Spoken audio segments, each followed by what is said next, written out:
ချစ်ရပါတော့တနင်္ဂနွေနေ့လေးဆန်ရွယ်လေးတွေအားစားခြေပြားသည့်အစုံချစ်နေမိတာမျိုးပါတိတ်ပြီးတော့ချစ်မိတဲ့အကြောင်းလေးသိစေခြင်းနဲ့တိတ်ပြီးတော့မျက်နှာမိတဲ့အကြောင်းလေးသိစေခြင်းနဲ့ကိုယ့်ရဲ့ဘဝတစ်ခုလုံးဟာမင်းနဲ့ပဲအမြဲတမ်းသက်ဆိုင်ပါတယ်မင်းသာကိုယ့်အတွက်တည်တံ့ဖြစ်တည်ပေးပါအရာတိုင်းဟာတနင်္ဂနွေသမီးလေးအတွက်ဖြစ်စီရပါမယ်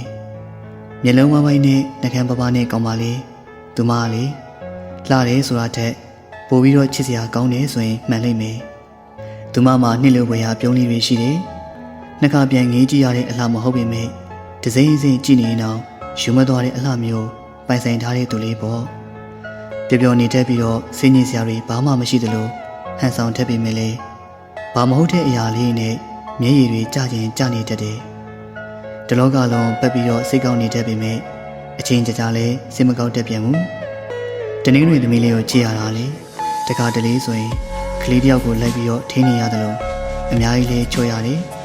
တခါတလေကျတော့လေတကယ်ဆရာမကြီးစိုက်နေဆုံးမတက်ပြန်တယ်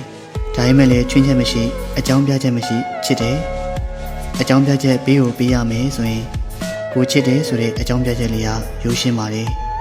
မင်းရဲ့ပြုမှုလေးတွေကိုကြည့်ပြီးတော့ချစ်နေရတာမျိုးမင်းရဲ့စကားလေးတွေနားထောင်ပြီးချစ်နေရတာမျိုးမင်းရဲ့ကောင်းခြင်းဆိုးခြင်းတွေကိုချစ်နေရတာမျိုးအဲ့ဒါတွေအားလုံးကခဏခဏ